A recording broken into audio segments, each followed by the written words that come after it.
ত্রিমুখী হামলায় চৌচির ইসরায়েল, গাজায় Hamas, Lebanon সীমান্তে হিজবুল্লাহ আর ইরাকের প্রতিরোধ যোদ্ধা। 3 ফ্রন্টের আক্রমণ সামলাতে হচ্ছে ইসরায়েলি সেনাদের। আল কাসাম ব্রিগেড বৃহস্পতিবার ঘোষণা করেছে তাদের প্রতিরোধ যোদ্ধারা ইসরায়েলি সামরিক কর্মীদের একটি ইউনিটকে লক্ষ্য করে একটি টানেল বিস্ফোরণ ঘটিয়েছে। ফিলিস্তিনি সামরিক মিডিয়া রিপোর্ট অনুসারে এর ফলে 3টি ইসরায়েলি যানবাহন এবং একটি খননকারী যান ধ্বংস হয়েছে। এই হামলায় একজন ইসরায়েলি সেনা নিহত এবং একজন আহত হয়েছে।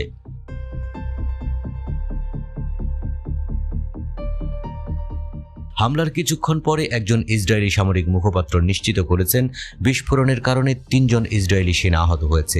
আগের দিন আল কাসাম ব্রিগেড রিপোর্ট করেছে তাদের বাহিনী মর্টার শেল ব্যবহার করে গাজা শহরের জাইতুন পাড়ার দক্ষিণ অংশে বেশ কয়েকটি ইসরায়েলি সামরিক ইউনিটকে লক্ষ্যবস্তু করেছে। এদিকে আল আকসা ব্রিগেড ঘোষণা করেছে রাফা শহরের পূর্বে অবস্থিত শোকা এলাকায় ইসরায়েলি পদাতিক বাহিনীর সাথে তাদের যোদ্ধারা ভয়াবহ সংঘর্ষে লিপ্ত হয়েছে। ফিলিস্তিনি প্রতিরোধ গোষ্ঠীগুলো সারাদিনে বেশ কয়েকটি সফল অপারেশনের খবর দিয়েছে। আল কাসাম ব্রিগেড রাফা শহরের পূর্বে বিমানবন্দরের কাছে একটি ইসরায়েলি সামরিক সমাবেশকে লক্ষ্য করে 107টি রকেট নিক্ষেপের ঘোষণা দিয়েছে।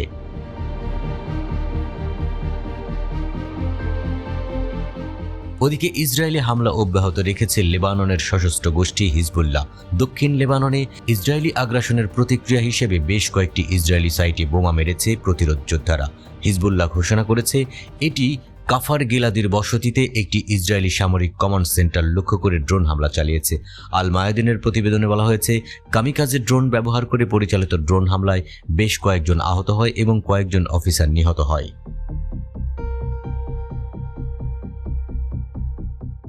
হিজবুল্লাহ আরেকটি বিবৃতিতে ঘোষণা করেছে যে যোদ্ধারা বোরকান রকেট ব্যবহার করে জাল আল আলম সাইটে ইসরায়েলি সমাবেশ পয়েন্টে হামলা করেছে। লেবাননের ইসলামিক রেজিস্ট্যান্স জানিয়েছে যোদ্ধারা ক্ষেপণাস্ত্র ব্যবহার করে একটি ইসরায়েলি সামরিক যানের উপর আক্রমণ করেছে। এতে আগুন ধরে এবং ক্রুরা হতাহত হয়।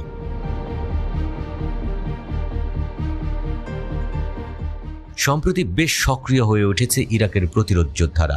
ইরাকের ইসলামিক রেজিস্ট্যান্স অধিকৃত ফিলিস্তিনি ভূখণ্ডের মধ্যে ইসরায়েলি উবদা বিমান ঘাঁটির লক্ষ্য করে ড্রোন হামলা চালিয়েছে।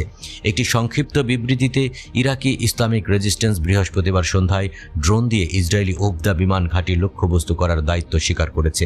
গ্রুপটি শত্রুর ঘাঁটি ভেঙে ফেলার জন্য তার চলমান প্রতিশ্রুতির উপর জোর দিয়েছে। ইরাকি প্রতিরোধ বাহিনী এপ্রিলে একই ইসরায়েলি বিমান ঘাঁটিতে হামলা চালিয়েছিল। এর আগে ইরাকের ইসলামিক রেজিস্ট্যান্স ইসরায়েলি দখলদার লক্ষ্যবস্তুর বিরুদ্ধে 3টি অভিযান চালায়। রেজিস্ট্যান্স ক্রুজ মিসাইল ব্যবহার করে অধিকৃত আসকালন বন্দরকে লক্ষ্যবস্তু করার ঘোষণা দেয়, নিশ্চিত করেছে যে তারা ইসরায়েলের ঘাঁটি ধ্বংস করতে থাকবে।